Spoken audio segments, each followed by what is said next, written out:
Seasonal affective disorder is not even the appropriate name in the Diagnostic Statistics Manual, but this is how the questions will be asked on most of the review books and most exams. So let's look at a question.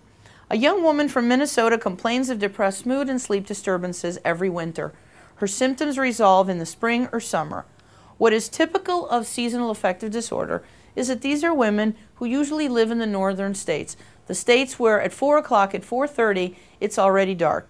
These are women who have abnormalities in the metabolism of melatonin. So every winter, they get depressed.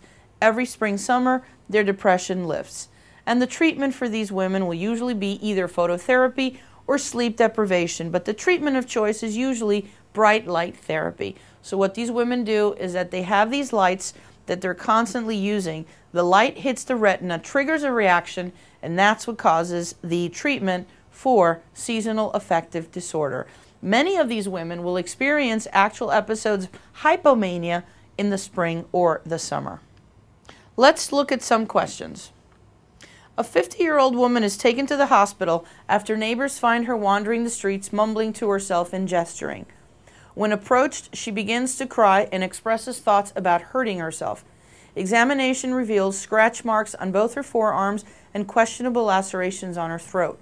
When questioned, she reports feeling depressed since her husband died 5 months ago. She reports a decrease in concentration and feelings of helplessness, hopelessness, and anhedonia, which resulted in her quitting her job and staying at home. She now has begun to hear her husband's voice asking her to join him. Which of the following would be the next step in the management of this patient? I told you earlier that the best thing to do when you have a patient who you believe is depressed is to inquire about thoughts of suicide. So begin a trial of antidepressant medications, refer to psychiatry, refer for ECT, assess for suicide, or refer to the outpatient department. What would help us in determining whether she would be an inpatient or an outpatient would be letter D. So D would be the correct answer. And if we did have to treat this patient, then I'm sure the antidepressants would be helpful.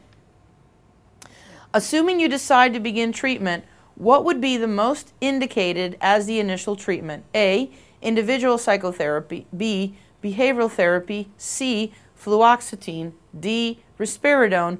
Or E, phenelzine.